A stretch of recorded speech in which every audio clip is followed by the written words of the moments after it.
میں نے آپ کے سامنے ایک حدیث پڑھی ہے، حضور پر نور صلی اللہ علیہ وسلم ارشاد فرماتے ہیں کہ میں نے 3 دفعہ اللہ سے کہا، 3 دفعہ عرض کی، 3 دفعہ سوال کیا کہ اے اللہ میرے بعد خلافت علی کو دے دینا، فابا علی، اللہ نے 3 دفعہ مجھے انکار کیا کہ ایسا نہیں ہو سکتا، سوائے ابو بکر کے اور خلافت کسی کو نہیں ملے گی۔ اس حدیث کا حوالہ لکھ لیجئے۔ بعض لوگوں کو یہ بدگمانی ہوتی ہے کہ میں حوالے چھپاتا ہوں۔ کنز العمال، میزان الاعتدال، لسان المیزان، اور یہ کتاب ہے نفحات الطیب، صفحہ 172۔ سیدنا علی سے روایت ہے۔ دوسری حدیث، حضور صلی اللہ علیہ وسلم نے فرمایا ابو بکر سے کہو نماز پڑھائے۔ سیدہ عائشہ صدیقہ نے 2 دفعہ معذرت کے انداز میں عرض کیا کہ یا رسول اللہ میرے ابا بہت نرم دل ہیں، آپ موجود ہوں اور وہ مصلی پہ کھڑے ہو جائیں، جو ان کے بس میں نہیں ہے۔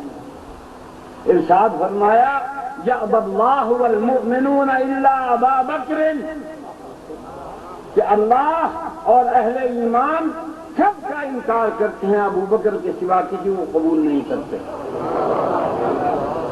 2، تیسرا اثر سیدنا علی کا کہ وہ گھر سے نکلے، تشریف لائے اور ایک گروہ کو جو مختلف قسم کی گفتگوؤں میں مصروف تھا، جس میں صحابہ بھی تھے، غیر صحابی بھی تھے، جو صحابہ کے روپ میں ان دنوں زندہ رہتے تھے وہ بھی تھے، جو سیدنا علی رضی اللہ تعالیٰ عنہ نے ان کی طرف منہ کر کے فرمایا ایکم، تم میں سے کون ہے من یؤخر من قدم رسول اللہ صلی اللہ علیہ وسلم، کہ جس کو اللہ کے رسول نے آگے بڑھایا ہے اس کو پیچھے ہٹانے والا تم میں سے کون ہے؟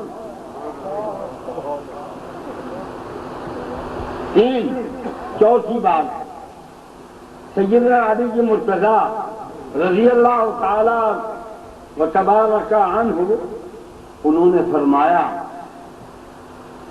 کہ رضیہ لدیننا فرضیناہ لدنیانا، کہ نبی ابو بکر کو ہمارے دین کی رضامندی کے لیے مقرر فرما کے گئے ہیں، وہ راضی ہیں ہمارے دین پر ابو بکر کی صورت میں، تو ہم اپنی دنیا کے لیے ابو بکر پر راضی ہیں۔